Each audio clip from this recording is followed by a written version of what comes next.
My sister always stole every man I dated, but this time I introduced her to one who made her regret it forever. My name is Olivia. I'm 25 years old, and I need to tell a story I've been carrying for a long time. It's about my sister Natalie and how I finally managed to break a cycle that was slowly destroying me. It's not a simple story, and certainly not one I'm completely proud of, but it's my story. Natalie is 3 years younger than me, and she's always been the family's golden child.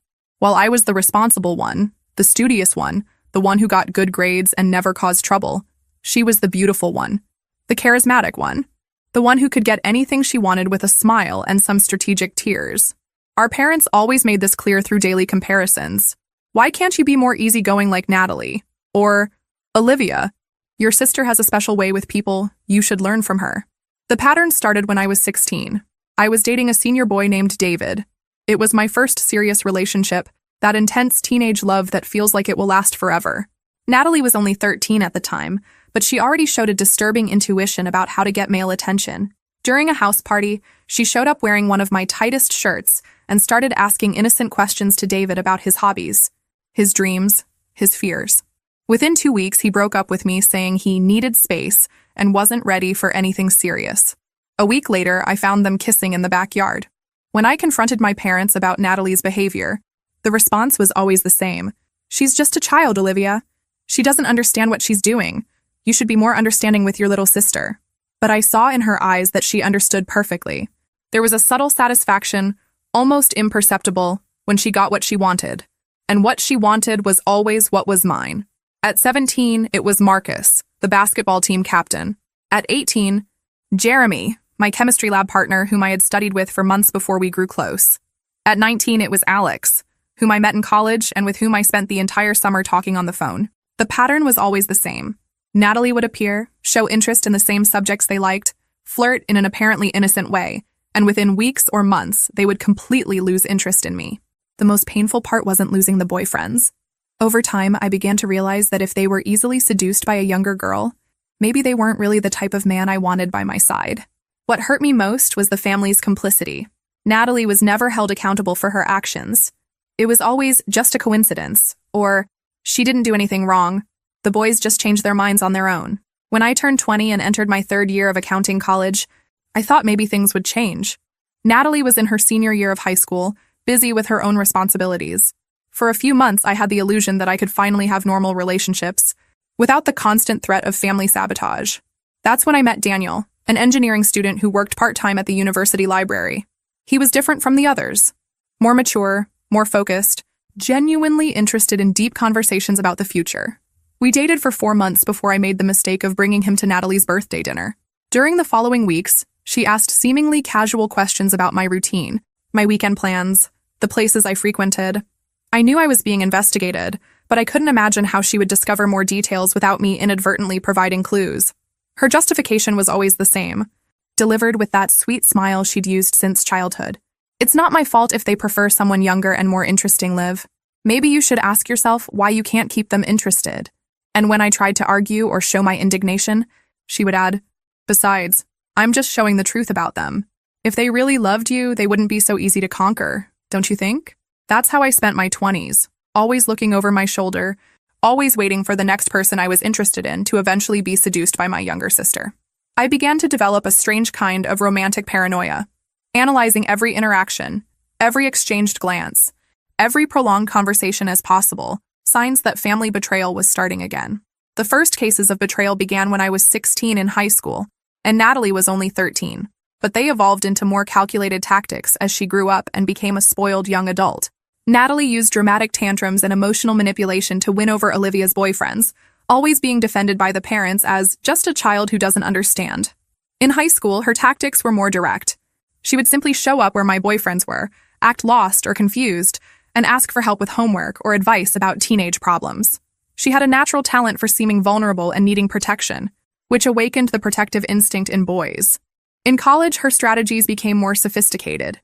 She would research my boyfriend's interests on social media, and then casually mention that she also loved obscure bands or independent films they had posted about. She would develop detailed opinions about subjects she had never shown interest in before, just to have deep conversations with them. After several betrayals over the years, Natalie justified her actions with an air of superiority, saying she was showing Olivia that men always prefer someone younger and prettier. The family, especially the parents, always protected the youngest daughter and blamed Olivia for being jealous of her little sister and for not being able to keep her boyfriends interested. What hurt me most was seeing how my parents reacted. When I tried to explain what was happening, they always had a ready excuse for Natalie. She didn't do it on purpose. You're exaggerating. Sisters always compete a little. Maybe you should be less possessive. It was as if I were the villain in the story for wanting to keep my own relationships safe from her interference. Natalie, meanwhile, flourished. She graduated from high school as prom queen, entered college with a partial merit scholarship, and continued collecting admirers like trophies. She always had boyfriends, but none of her relationships lasted more than a few months. When I asked why, she said she was still too young to tie herself to just one person. At 24, after graduating and getting a job at a respectable accounting firm, I decided that maybe it was time to try a different approach. If I couldn't protect my relationships from Natalie, maybe I could at least choose men who were immune to her charm. Older men, more mature, with enough experience not to fall for teenage games. This thought led me to Justin, and Justin led me to the worst mistake of my adult life up to that point.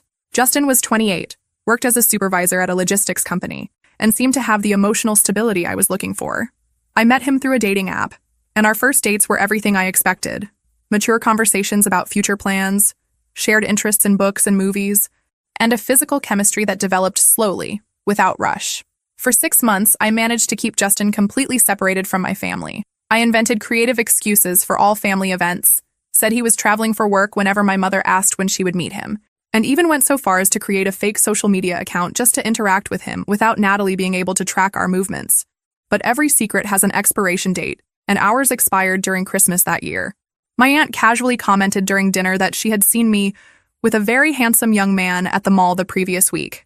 The information reached Natalie's ears, and I saw that familiar gleam in her eyes, that mixture of curiosity and determination I knew so well. "Why did you never talk about this mysterious boyfriend?" she asked later when we were alone in the kitchen washing dishes. "Are you embarrassed of him or something?" I tried to change the subject, but Natalie had the persistence of a detective when she wanted something. During the following weeks, she asked seemingly casual questions about my routine, my weekend plans, the places I frequented. I knew I was being investigated, but I couldn't imagine how she would discover more details about Justin without me inadvertently providing clues. I completely underestimated her determination and resources. On a Thursday afternoon in January, I arrived at Justin's apartment earlier than planned, using the key he had given me the previous week. The door was unlocked, and I could hear voices coming from the living room. I imagined it was the television, or maybe he was on a work call. When I entered the living room, I found Justin on the couch with Natalie. She was wearing a dress I had never seen, with impeccable makeup, and that radiant smile she used when she knew she had won.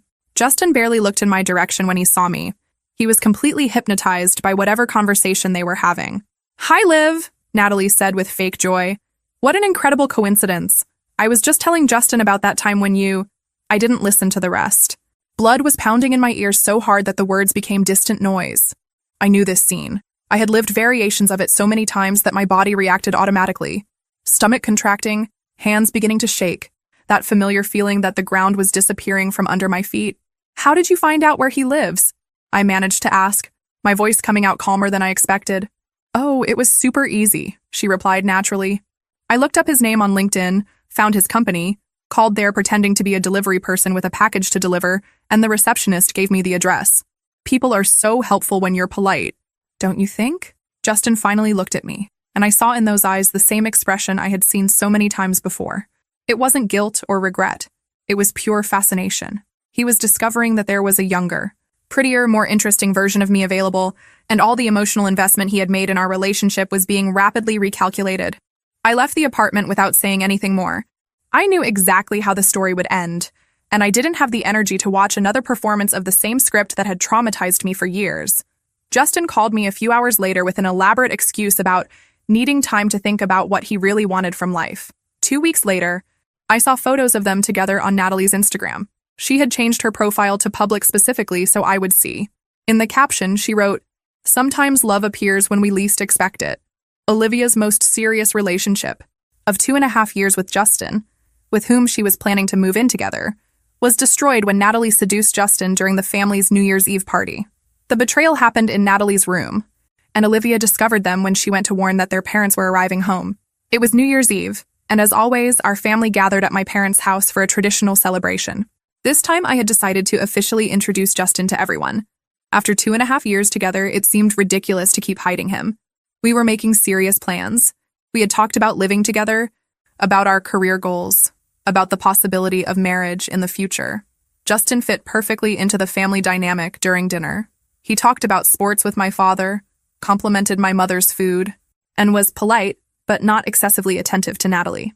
For a few hours, I thought that maybe she had finally matured enough to respect my relationships. How naive I was. Around 11 at night, people started preparing for the countdown. I was in the kitchen helping my mother with the dishes when I realized I hadn't seen Justin for a while. I looked around the house and couldn't find him in the living room, on the porch, or in my father's office. I went upstairs to check if he was in the bathroom, but the hallway was silent. That's when I heard low voices coming from Natalie's room. The door was ajar, and when I approached, I could see Justin sitting on the edge of her bed, with Natalie standing very close to him, talking softly about something I couldn't make out. It wasn't the position itself that alarmed me. It was the body language. The way she leaned toward him, how he looked up at her with that hypnotized expression I knew so well. It was the way they seemed completely absorbed in each other, as if the rest of the world didn't exist. I knocked on the door and entered. "The fireworks are going to start in a few minutes," I said, trying to keep my voice neutral. "Are you coming to watch?" Natalie moved away from Justin with that innocent smile she had used since childhood. "Of course! Justin was telling me about his work. It's so interesting." Justin got up quickly, looking slightly disturbed at being caught. "Sorry, Liv. Natalie was showing me her books. I didn't know you two had such similar tastes in literature." Literature. Natalie, who I knew read nothing but gossip magazines and Instagram posts. We all went downstairs together to watch the fireworks, but something had changed.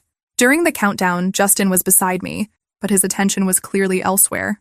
He kissed my lips at midnight, but his eyes searched for Natalie over my shoulder right after. In the days that followed, the change became more obvious. Justin started asking casual questions about Natalie, what she was studying, what her plans for the future were, if she was dating anyone. When I tried to change the subject, he seemed disappointed. 2 weeks after New Year's, Justin broke up with me. Not with a dramatic betrayal as I expected, but with that painfully familiar conversation about needing space and rethinking priorities. 3 days later, Natalie posted a photo of the two of them at a cafe with the caption, "New friendships can turn into something special." After the episode with Justin, I spent 3 months in a kind of emotional hibernation. I focused on work, went to the gym, watched Netflix series, and avoided any social situation that could lead me to meet someone interesting. It was safer that way, more predictable, less painful. But at 25, loneliness began to weigh more than the fear of betrayal. I started questioning whether it was fair to let Natalie control my love life forever, if I was really going to allow her to turn me into a bitter spinster out of fear of what might happen. It was during these internal questionings that I met Lucas. He was in line at the coffee shop where I always bought my morning latte before work, politely discussing with the barista about the difference between espresso and American coffee. He wore dark-framed glasses, had slightly disheveled brown hair, and carried a leather briefcase that had definitely seen better days. When it was his turn to order, he asked for a simple black coffee, no frills, and laughed in a way that made me smile involuntarily. Our first conversation happened by chance when it started raining hard and we got trapped under the coffee shop awning, waiting for the storm to pass. He commented that he had forgotten his umbrella in the car. I said I always carried an extra one in my purse, and we started talking about planning, weather forecasting, and how it's impossible to be really prepared for everything in life. "I'm a software engineer," he said, when the conversation naturally came to the topic of work. "I spend all day trying to predict all the possible problems a system can have, but I still forget to check the weather forecast before leaving home." There was something comforting about the way he spoke, without hurry, without trying to impress, as if he was really interested in what I had to say. When I told him I worked as an accountant, he asked genuine questions about my daily routine, commented that he had always admired people who could keep everything organized and in order. When the rain finally stopped, he asked me if I would like to have real coffee sometime, in a place where we can sit and talk without needing a storm as an excuse. I accepted, but immediately felt that familiar pang of anxiety. Sooner or later, I would have to decide whether to introduce Lucas to my family. But this time, I decided to try a different approach. If I could keep Lucas secret long enough, maybe we could develop something strong enough to resist Hurricane Natalie when it inevitably arrived. Our first date was at a small coffee shop downtown, far from my neighborhood and anywhere I might run into acquaintances. Lucas arrived 5 minutes late, apologizing profusely and explaining that he had lost track of time solving a bug at work. We talked for 3 hours. He told me about his family in Oregon, about how he had moved here for work 2 years before, about his passion for vintage board games, and his secret dream of writing a science fiction novel. I talked about my college, about my plans to someday open my own accounting firm, about my obsession with true crime documentaries. I didn't mention Natalie once. At the end of the afternoon, when we finally said goodbye, Lucas said, "I know this might seem too early to say, but I have the feeling that you're the type of person I could have known for years and still discover new things about you." During the following weeks, we developed a carefully planned routine. We always met in places far from my home and family. We arranged our dates through a messaging app I kept hidden, and I invented a fictional friend named Sarah to explain to my parents why I was going out more lately. For 7 months, I managed to keep Natalie completely out of my romantic life. I changed my privacy settings on all social media, avoided posting photos that could give clues about where I was or who I was with, and created a parallel social routine that didn't intersect at any point with my family. But the universe has a cruel way of reminding us that we don't control everything. During the Memorial Day holiday, the whole family gathered at my parents' house for a traditional barbecue. I was relaxed, carefree, genuinely happy for the first time in a long time. I had spent the previous morning with Lucas, and I still had that inner glow that a healthy relationship provides. My cousin Megan, who studies veterinary medicine at the state university, arrived later than everyone else because she had to work until noon. When she saw me on the porch, she came straight to talk to me with that enthusiasm typical of someone who has news to share. "Olivia, I didn't know you were dating someone," she said, hugging me tightly. "I saw you at Lincoln Park last week with a tall man with glasses. You looked super in love. Why didn't you bring him today?" I felt my stomach drop. Lincoln Park was where Lucas and I had gone for a picnic the previous Tuesday. "I think you confused me with someone else," I tried to say, but Megan shook her head vigorously. "No, I'm sure it was you. You were wearing that blue blouse you wore at Grandma's birthday last year." The guy was cute, had a kind of intellectual look. Natalie, who had appeared silently beside me during the conversation, tilted her head with that expression of feigned curiosity I knew so well. "Mysterious boyfriend again, Liv?" she asked with a sweet smile. "Why do you always hide these things from the family?" Natalie immediately began investigating through social media and tracking Lucas through mutual friends. Olivia found them together at Lucas's apartment on a Thursday afternoon. Natalie showed total lack of remorse and even laughed cruelly, saying she always gets what she wants, while Lucas showed complete indifference to Olivia's feelings. On Monday following Memorial Day, I posted a photo on Instagram, just a coffee cup on a table, nothing that could reveal location or company. But within 2 hours, Natalie had liked the photo and commented, "That coffee looks delicious. Where is it? I'm always looking for new places to try." It was a coffee shop I had never frequented before, where Lucas had taken me because it was near his office. I posted the photo without thinking, momentarily forgetting that I now needed to be careful with every detail I shared online. During the following week, I did my best to alert Lucas without sounding paranoid. I said maybe it would be better if we met in different places for a while, that my family was being kind of intrusive lately, and that I preferred to keep our relationship private for now.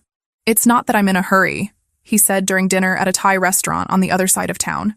"But sometimes I feel like you're running from something. If there's something you don't want to tell me yet, that's fine, but I'd like to know that eventually we can be more open about what we have." How could I explain that I wasn't running from him, but protecting him? How could I tell him about my sister without sounding like a bitter and paranoid person? On Thursday of that week, I decided to take a brave step. Maybe it was time to trust that Lucas and I had built something strong enough to survive Hurricane Natalie. I arranged to meet Lucas at his apartment after work. I planned to tell him everything about Natalie, about my history of sabotaged relationships, about why I had been so cautious. I arrived at his building at 5:30 in the afternoon, using the key he had given me 2 months before. The apartment door was unlocked, which was unusual. I entered slowly, calling his name, thinking maybe he was in the bathroom or talking on the phone. I heard voices coming from the living room. Voices, plural. I recognized Lucas's laugh, that genuine laugh I had learned to love. And I recognized the other laugh too, although my brain refused to process what I was hearing until I reached the living room door and saw with my own eyes. Natalie was sitting on his couch, wearing a dress I had never seen, with a posture that indicated she hadn't just arrived. There were 2 coffee cups on the coffee table, both partially empty. Lucas was leaning back in his favorite armchair, completely relaxed, with that expression of fascination I had seen so many times before. When they saw me, Natalie smiled with that familiar fake joy. "Hi, Liv. What an incredible surprise," she said, getting up gracefully. "I was just telling Lucas about that time you saved that cat from the tree when we were kids." Lucas looked at me with an expression that mixed confusion and curiosity. "You never told me you had a sister," he said. and there was something different in the tone of his voice. Natalie is incredible. We were having the most interesting conversation. How did you find me? I asked Natalie, my voice coming out surprisingly calm. Oh, it was easier than I thought, she replied naturally. Remember that coffee photo you posted? I went there several days in a row until I saw you two together. Then I just followed you here and wrote down the address. Today I came back and told the doorman I was your sister and that you had forgotten something important here. He was super nice and let me go up. She laughed in that cruel way I knew so well. I always get what I want. Liv, you should know that by now. Lucas looked between us with a confused expression, but I could see he was already hooked. The same gleam in his eyes, the same posture leaning toward her, the same expression of fascination I had seen dozens of times before. I think you better leave, Natalie, I said, trying to keep my voice firm. Why the rush? She replied, picking up her purse slowly. Lucas and I were getting to know each other so well, weren't we? Lucas? He nodded, clearly still under the effect of her charm. She's really special, Liv. Why did you never talk about her? Because I knew exactly what would happen, I thought. Because I knew this moment would come, as it always did. Natalie said goodbye with a kiss on Lucas's cheek that lasted a few seconds longer than necessary, and whispered something in his ear that made him smile. When she finally left, Lucas turned to me with that expression I knew meant the end of another relationship. Why did you never tell me about your sister? He asked, and I knew it didn't matter what my answer was anymore. Lucas broke up with me 3 days after that encounter. He didn't even have the decency to invent an elaborate excuse. He just said he felt a special connection with Natalie and that it wouldn't be fair to continue our relationship knowing that.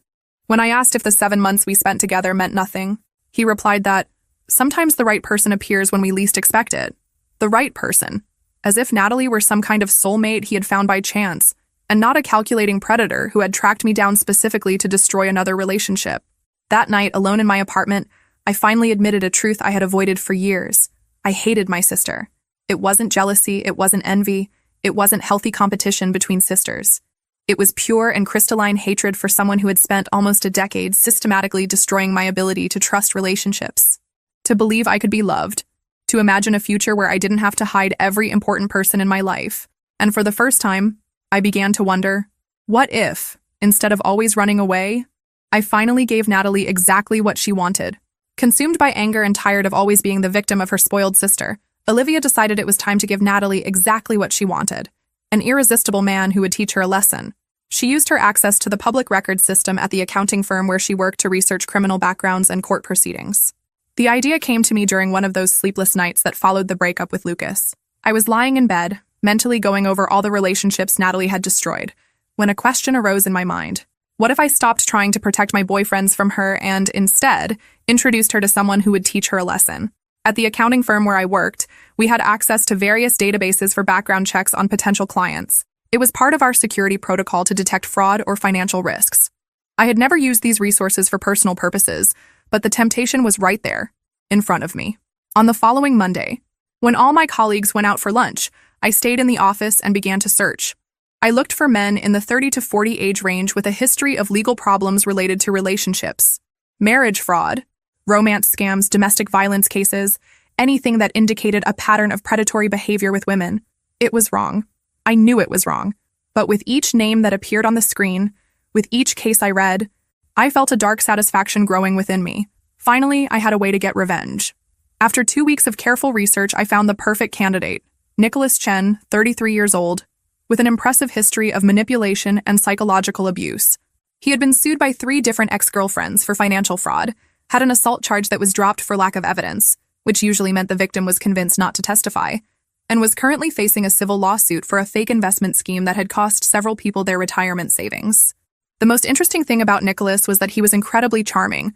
His online photos showed an attractive, well-dressed man with that confident smile that could easily be mistaken for genuine charm by someone who didn't know his history. He frequented social events for professionals, always presented himself as a successful investment consultant, and had a special talent for identifying vulnerable women with money. In other words, he was perfect for Natalie. During the following weeks, I studied Nicholas as if he were a work project. I discovered where he lived, a luxury apartment in Chicago that clearly cost more than his legitimate businesses could support, where he liked to eat, expensive restaurants where he could accidentally meet potential victims, and what his hobbies were, golf, expensive wines, and any activity that put him in contact with people who had money to lose. Olivia found Nicholas, a 33-year-old man with a history of psychological and financial abuse against former partners, currently facing multiple lawsuits for investment fraud. She approached him at a cafe frequented by professionals, pretending to be a successful financial consultant looking for opportunities. The first step was to approach Nicholas and establish a convincing relationship. This required careful acting. I needed to seem interesting enough to call him back when necessary, but not so interesting as to become a real victim myself. I chose a cafe frequented by professionals in the financial district, a place where Nicholas appeared regularly on Thursday mornings. I wore my best work suit, carried an expensive leather briefcase I had bought specifically for the occasion, and positioned myself strategically at a table where he couldn't help but notice me. When Nicholas entered, I was talking on the phone about a big deal I was about to close. I used financial terms I had learned at work, mentioned impressive amounts, and spoke with the kind of confidence someone like him would find irresistible. As expected, he approached when I finished the fictitious call. "Sorry for the intrusion," he said with that charming smile I had seen in the online photos. "I couldn't help overhearing your conversation. Do you work with financial consulting?" "Among other things," I replied, maintaining a mysterious tone. "I specialize in identifying investment opportunities for select clients." We spent an hour talking about business. I invented a convincing persona, an independent consultant who worked with discreet clients, always looking for partnerships with other talented professionals. Nicholas took the bait completely, seeing in me a potential source of new investors for his schemes. At the end of the conversation, we exchanged numbers and arranged a dinner to discuss business opportunities. He suggested an expensive restaurant, clearly trying to impress me, and I graciously accepted. During the following 2 weeks, I carefully built my facade. I created a convincing online presence for my fictitious persona, opened a bank account with some money to give credibility to my investments, and even rented a virtual office to have an impressive business address. Nicholas was clearly interested, not in me romantically, but in the financial potential I represented. This was perfect. I needed him to be invested enough in our partnership to agree to meet my family when the time came. During our third meeting, I casually mentioned that I had a younger sister. "She's beautiful," I said, showing a recent photo of Natalie I had taken from her social media. "And smart. She's finishing college. Has a lot of potential." I saw immediate interest in Nicholas's eyes. It wasn't romance. It was evaluation. He was categorically assessing Natalie as a potential mark, someone young and possibly naive enough to be easily manipulated. "She seems charming," he said, studying the photo with more attention than would be appropriate. "Are you too close?" "Very," I lied. "Actually, she's always asking me to introduce her to interesting men. I think she's gotten tired of college boys." The seed was planted. Now I just had to wait for the right moment to arrange the meeting. The perfect moment came when my mother called to invite me to Natalie's 23rd birthday dinner. "It would be so nice if you brought someone special this time," she said with that familiar maternal hope. "Natalie always brings boyfriends to family parties, and you always come alone." It was the opportunity I was waiting for. "Actually," I told my mother, "I have been seeing someone, Nicholas. He's an investment consultant, very successful. Maybe it's time for you all to meet him." My mother was radiant. Finally, her problematic daughter had managed to get a man who seemed worthy of introducing to the family. During the days leading up to the dinner, I prepared Nicholas carefully. I told him about my wonderful family, about how close and supportive everyone was, and especially about my adorable little sister, who was eager to meet someone mature and established. "She's exactly the type of person you would love," I said during our last meeting before the dinner. "Smart, ambitious, but still with that youthful innocence that's so rare today." Nicholas smiled in that way I had learned to recognize. It was the smile of a predator who had just identified potential prey. "I can't wait to meet her," he said, and I could hardly wait to see what would happen when two people accustomed to being the predators in any situation finally met. During Natalie's 23rd birthday dinner, Olivia arrived with Nicholas and played the role of a completely infatuated girlfriend. He purposely ignored all of Natalie's flirting attempts during the evening, focusing only on Olivia. This awakened Natalie's competitive fury, who intensified her seduction efforts in the following weeks, determined to win once again. Natalie's birthday dinner was held at the family's favorite restaurant, an elegant but not ostentatious place where we celebrated all special occasions. I arrived with Nicholas punctually at 7 o'clock, and I could immediately see the impact he made on my family. Nicholas had dressed perfectly for the occasion, well-cut dark suit, discreet tie, and that air of confidence that conveyed success without seeming arrogant. He greeted my parents with exactly the right amount of respect and cordiality, brought flowers for my mother and expensive wine for my father, and made all the appropriate comments about the restaurant and the occasion. But the most important thing was how he behaved with me. Throughout the evening, Nicholas was the perfect boyfriend. Attentive, affectionate, clearly devoted. He pulled out my chair, asked if I was comfortable, made comments about how beautiful I looked, and included me in all conversations as if my opinion were the most important at the table. It was a masterful performance, and I knew that's exactly what it was, a performance. But for my family, who had spent years seeing me arrive alone at social events or having my boyfriend stolen by Natalie, seeing me with a man who clearly prioritized me was a revelation. Natalie arrived 15 minutes late, making her traditional dramatic entrance. She was stunning, wearing a dress that enhanced all her best attributes, with impeccable makeup, and that radiant energy that always drew everyone's attention in the room. But this time, when she performed her charm routine for Nicholas, something different happened. He was polite, but clearly not interested. When she tried to start a conversation about her studies, he responded briefly and directed attention back to me. When she made jokes, he smiled politely but laughed genuinely only at mine. When she tried to casually touch his arm during conversation, he subtly moved away and took my hand. I could see confusion growing in Natalie's eyes as the evening progressed. She wasn't used to being ignored, especially by men who were with other women. Her frustration became more obvious when she realized her usual tactics weren't working. "Nicholas," she said during dessert, leaning toward him with that smile that always worked. "Olivia told me you work with investments. It must be fascinating. I'd love to know more about what you do." "It's a job like any other," he replied without enthusiasm, kissing my hand. "I prefer not to talk about work during special moments like this. Today is about celebrating your incredible sister." The expression on Natalie's face was priceless.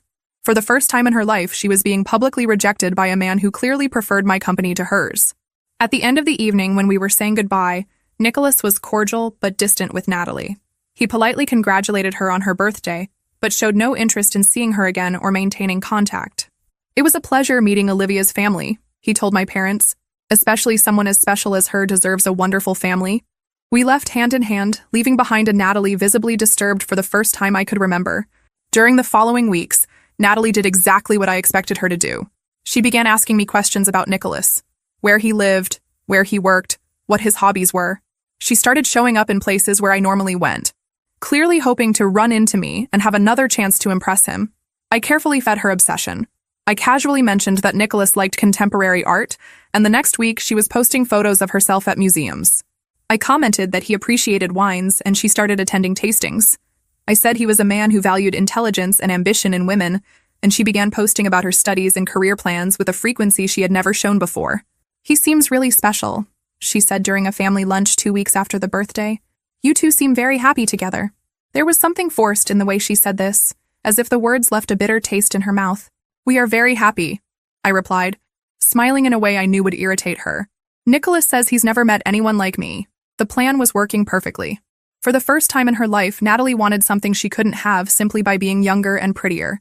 Nicholas had resisted her charm, and that only made her want him more. After 6 weeks of pursuit, Natalie finally managed to seduce Nicholas and moved into his luxury apartment in Chicago. She began facing problems when lawyers representing his former victims contacted her, believing she was his new business partner. Natalie invested her $38,000 in savings, money her parents had always given her, in Nicholas's investment fund. Natalie's pursuit became more intense as the weeks passed. She started showing up in places where Nicholas and I met, always with some excuse. She was in the area visiting a friend, there was a store she wanted to check out, she had an appointment that, coincidentally, was nearby. Nicholas, following my script perfectly, continued being polite, but clearly uninterested. He never gave her the kind of attention she was used to receiving, never showed fascination with her beauty or charm, and always redirected any conversation back to me. This was driving Natalie crazy. During a family dinner at the end of October, she finally exploded. "I don't understand," she said, clearly frustrated. "Why Nicholas is so different. Most men—" She stopped, realizing she was about to admit her usual strategy. "Most men what?" I asked innocently. "Nothing," she replied quickly. "It's just that he seems very focused on you." "Maybe it's because he finally found someone worth focusing on," my mother said, smiling at me in a way that made Natalie clench her fists under the table. It was at that moment I realized my plan was working better than I could have hoped. Natalie wasn't just frustrated about not being able to seduce Nicholas. She was genuinely confused about why her usual tactics weren't working. In early November, I arranged the moment that would change everything. I agreed with Nicholas that we would have a public fight. Nothing too dramatic, just enough for Natalie to realize there was an opportunity. We chose a cafe frequented by people who knew my family, a place where I knew the news would quickly reach Natalie's ears. Nicholas and I staged an argument about irreconcilable differences and needing time to think. As planned, Natalie found out about our separation within 24 hours.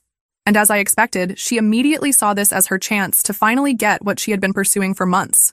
She showed up at Nicholas's apartment 3 days after our fight, ostensibly to check how he was dealing with everything and to offer perspective on his relationship with Olivia.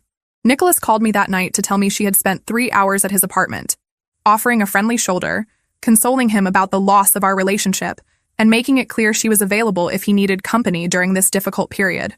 "She's exactly like you said she would be," he said, and I could hear the amusement in his voice. "Calculating, manipulative, but convinced she's irresistible." "And did you do what we agreed on?" I asked. "Perfectly." I pretended to resist at first, made it clear I was still thinking about you, but slowly allowed her to console me. She left there convinced she was conquering a man who genuinely didn't want to be conquered. The revenge was in motion. During the following weeks, Nicholas followed the script we had created. He allowed Natalie to seduce him gradually, always feigning reluctance, always seeming like a man who was being conquered against his own will. For Natalie, who was used to men who fell easily for her charms, this resistance only made her more determined. She started spending money trying to impress him. Expensive clothes, gifts, dinners at elegant restaurants that she paid for. For the first time in her life, Natalie was financially investing in a relationship, instead of being courted. By Christmas, they were officially dating. Natalie brought Nicholas to the family Christmas dinner as her new boyfriend, radiant with satisfaction at having finally won once again. But this time, she didn't know she had walked directly into a trap. In January, Nicholas suggested she move into his apartment in Chicago. It was an impressive apartment in an expensive neighborhood, and for Natalie, who had always been attracted to external signs of success, it was irresistible. What she didn't know was that Nicholas was financing that lifestyle with money stolen from his previous victims, and that lawyers representing those victims were already on his trail. 2 weeks after Natalie moved into the apartment, she received the first call from a lawyer looking for Nicholas about an investment fraud case. When she said she knew nothing about his business, the lawyer asked if she was the new business partner that some people had mentioned. Natalie was confused, but Nicholas quickly explained that some people got envious of his success and tried to create problems.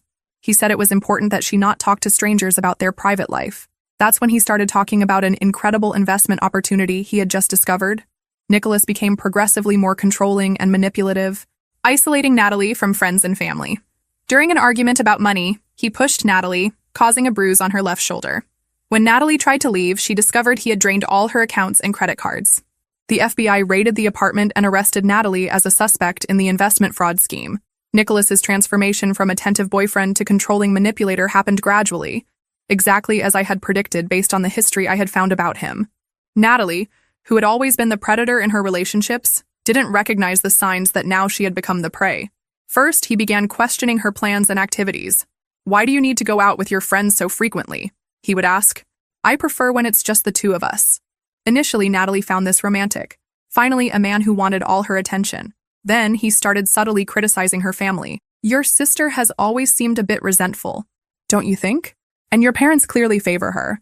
You deserve better than that toxic dynamic." Since Natalie had always had a complicated relationship with the idea that I might have any importance in the family, she easily absorbed these suggestions. By March, Natalie was completely isolated. She had fought with her college friends for repeatedly canceling plans to stay with Nicholas. She had distanced herself from the family because Nicholas convinced her they didn't truly support her relationship. Her only social interactions were with Nicholas, and occasionally with the investors he brought for dinner at the apartment. It was during this period that Nicholas introduced his investment opportunity. He had discovered an exclusive fund that was offering guaranteed returns of 30% in 6 months. It was a unique chance, available only to a select circle of investors, and he had secured a spot for Natalie as a special favor. "It's exactly the kind of investment that will guarantee our future together," he said, kissing her neck while showing impressive documents with fake logos and impossible profit projections. "Imagine what we can do with that return. Maybe even buy our own house." Natalie had $38,000 in her savings account, money our parents had given her over the years to help with studies, and that she had never needed to use because they always paid all her expenses. It was her emergency fund, but Nicholas convinced her it was really her opportunity fund. "Money sitting still is money lost," he said. "And besides, you trust me, don't you?" In April, Natalie transferred all her savings to Nicholas's investment fund account. What she didn't know was that this money went directly to his personal accounts, being used to pay his lifestyle expenses and to finance new schemes. It was also in April that Nicholas's behavior became more aggressive. He started yelling at her for small things, leaving dishes in the sink, arriving 5 minutes late from somewhere, questioning his decisions. Natalie, who had never experienced this type of treatment, didn't know how to react. During an argument about the investment in May, Natalie had asked when she could see some returns. Nicholas pushed her against the kitchen wall. The impact left a purple bruise on her left shoulder, and when she started crying, he alternately apologized profusely and blamed her for provoking him. "You know I love you," he said, hugging her while she still trembled. "But sometimes you make me so frustrated. I'm working so hard to guarantee our future, and you keep questioning me as if you don't trust me." It was the first time Natalie experienced physical abuse, and she didn't know how to process what had happened. She called my mother that night, but when our mother asked about her shaky voice, Natalie made up an excuse about having a cold. Nicholas noticed the call and didn't like it. "Why are you calling your family without telling me?" he asked. "I thought we had talked about maintaining our privacy." From that moment on, he began monitoring her communications more closely. In June, when Natalie tried to access her bank account online, she discovered she no longer had access. Nicholas had changed all the passwords and become the only authorized signatory on all her accounts. When she confronted him, he explained that he had consolidated their finances for greater efficiency. "Real couples don't hide money from each other," he said. "Besides, I understand investments much better than you. I'm protecting our future." That's when Natalie finally tried to leave. She packed her things one morning when Nicholas had gone out for a business meeting, but when she tried to use her credit card to call an Uber, she discovered the account was canceled. When she tried to access her checking account by phone, she discovered Nicholas had completely drained all her financial resources. She had no money for transportation, nowhere to go. She had fought with all her friends, and was too afraid to tell the family what was happening. How would she explain that she had lost $38,000? How would she admit that the man she had conquered from me was now controlling every aspect of her life? When Nicholas came home that night and saw the suitcases, his anger was different from anything she had experienced before. He didn't yell. He spoke in a low voice, which was somehow even more terrifying. "Did you really think you could just leave?" he asked, blocking the door. "After everything I've invested in you? After all the favors I've done for you?" It was at that moment that Natalie finally understood she was no longer in control of the situation. The youngest sister was sentenced to 4 months in federal prison and 3 years of probation, leaving with a criminal record and completely destroyed credit. She moved to Austin, Texas, to try to start over working as a receptionist, away from her parents' protection for the first time in her life. The protagonist underwent therapy for 8 months to deal with the guilt of having orchestrated the situation, but finally felt she had broken the cycle of manipulation that dominated her adult life. The FBI arrived on a July morning. Natalie was alone in the apartment when she heard authoritative knocks at the door. Through the peephole, she saw men in suits with badges, and her first thought was that something had happened to Nicholas. When she opened the door, they identified themselves as federal agents and said they had a search and seizure warrant. "Where is Nicholas Chen?" asked the lead agent. "He went out for a meeting," Natalie replied, genuinely confused. "What's happening?" That's when she discovered that Nicholas was being investigated for multiple cases of investment fraud, money laundering, and financial abuse. The luxury apartment where she lived had been bought with money stolen from at least 15 different victims. The investments he had promoted never existed. And since she was living with him and had transferred money to his accounts, the FBI considered her a possible accomplice. During the interrogation that followed, Natalie tried to explain that she was a victim too, that she knew nothing about Nicholas's schemes. But the agents had evidence that she had received money from him, had participated in dinners with other investors, and had signed documents that placed her as a beneficiary of some of the fraudulent accounts. Nicholas had been smarter than she imagined.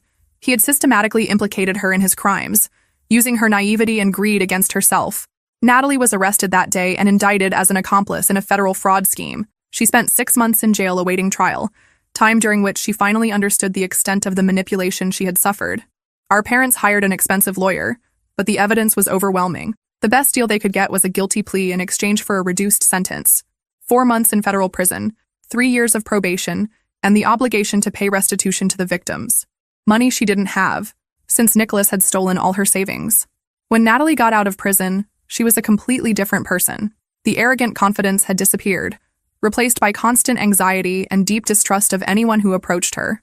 Her criminal record meant she couldn't get a job in her field of study, and her credit was completely destroyed. She moved to Austin, Texas, far from the family and memories, and got a job as a receptionist at a veterinary clinic. It was honest work, but it was light years away from the privileged life she had always known. For the first time in her life, Natalie was truly alone, without her parents' protection, without admirers willing to take care of her, without financial resources to fall back on when things got difficult. As for me, it took months to fully process what I had done. Initially, I felt a dark satisfaction seeing Natalie finally face real consequences for her actions. After years of being her victim, there was a part of me that delighted in seeing her experience what it was like to be manipulated and controlled. But as time passed, satisfaction gave way to guilt. I had deliberately orchestrated my sister's introduction to a dangerous predator. Even though she had made choices that led to the consequences, I had created the situation knowing exactly what the result would be. I started therapy in September of that year. I needed help processing not only the years of trauma Natalie had caused me, but also my own capacity for such calculated and destructive revenge. During 8 months of weekly sessions, I learned to separate justice from revenge, to understand the difference between protecting oneself and attacking, and to recognize that breaking the cycle of manipulation shouldn't involve perpetuating another type of harm. Dr. Sarah Martinez, my therapist, helped me understand that both Natalie and I were products of a dysfunctional family dynamic that had rewarded manipulative behavior and created toxic competition between sisters. "You broke the cycle," she said during one of our last sessions, but at a very high cost. The question now is, how are you going to use this experience to create healthy relationships in the future? Today, 3 years later, Natalie still lives in Austin. I learned through our cousin Megan that she's in therapy too, that she has a small but clean apartment, and that she's slowly building a life based on honesty instead of manipulation. She's dating a veterinarian who works at the clinic, a man who knows her whole story and chose to stay anyway. Our parents finally recognized that the family dynamic they created contributed to both daughters' problems. They also started therapy, and for the first time in years, our conversations don't involve comparisons or competition. As for relationships, I learned to value men who consistently choose me, not those who can be easily distracted by someone else. I've been dating someone for 2 years, a history teacher named David who knows my whole story with Natalie and loves me not despite my mistakes, but including them. The cycle is broken, not in the way I expected, and certainly not in a way I would recommend to anyone, but it's broken. I learned that true victory isn't destroying those who hurt us, but building a life where that kind of pain can no longer reach us. Natalie and I exchange birthday cards now, but we're still not ready for a complete reconciliation. Maybe we never will be. But for the first time since we were children, we're not enemies. We're just 2 women who grew up in a toxic environment, who hurt each other in terrible ways, and who are now trying to figure out how to be better people.